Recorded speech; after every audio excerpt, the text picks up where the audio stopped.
Hey everyone, welcome back to the show.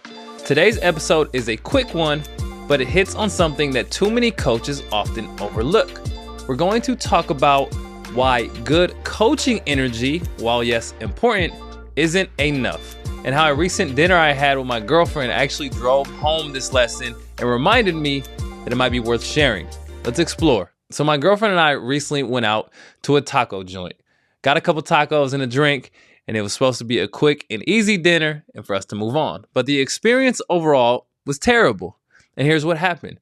We waited over 10 minutes before anyone acknowledged us. When our waiter finally came to the table, he had great energy, smiling, right, charismatic, but that was about it. He messed up the order. He didn't check on us the entire time. And after we were done eating, we had to wait 20 more minutes before we could even cash out or close the bill. He wasn't helping other tables. He was just chatting with coworkers and not really busy, right? Just kind of failing to execute or operate like he should.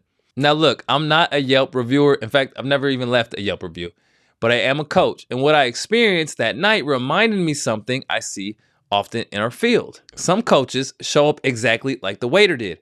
They bring the hype, they say the right things, they show up with a smile and charisma, but then they're missing the mark where it actually matters, which is execution.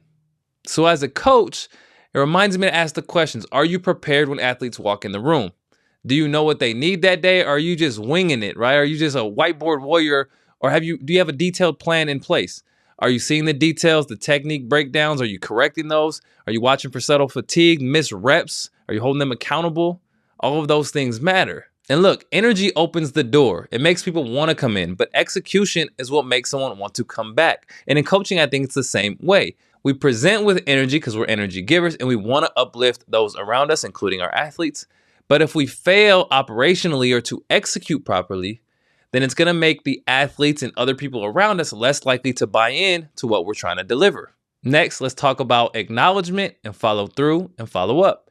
Think about that moment when you first greet your athletes. Are you locked in? Do they feel like you see them? Just like we waited to be acknowledged at the restaurant, athletes notice when they're not being coached with intention. They want to know that you've got a plan, that you're watching them, that you're coaching them, you're correcting them, you're holding them accountable, even though sometimes they don't like that part, and you care enough to follow up when something's off, right? When something's really going well for them, you're applauding them, and when something's not going well for them, you're there for them. From the initial welcome to the coaching cues to mid-set good work, all of the stuff that we do, we create these touch points for our athletes, letting them know that we're here for them. And all of that is part of the operations or the execution of the training session. And the third one, don't let vibes replace standards. I love a fun weight room. In fact, when I was the head strength coach for Sacramento Kings, I had a DJ come in, spin a live set during the training sessions before practice. Not all the time, but we've done that. But here's the thing, the environment you create should enhance the details, not hide them. It doesn't bridge a gap in execution. Your music, your playlist, your personalities, all of those are great, but none of those replace the programming and the coaching. So let's wrap it up. Dinner wasn't the best, but it reminded me something every coach needs to hear. Good energy isn't enough. The best coaches bring both presence, or your energy, and precision, or the details. They care, they prepare, and they execute when they're on that floor. If you want to coach with clarity, confidence, and systems that actually work, then you should consider joining the Applied Performance Coach certification.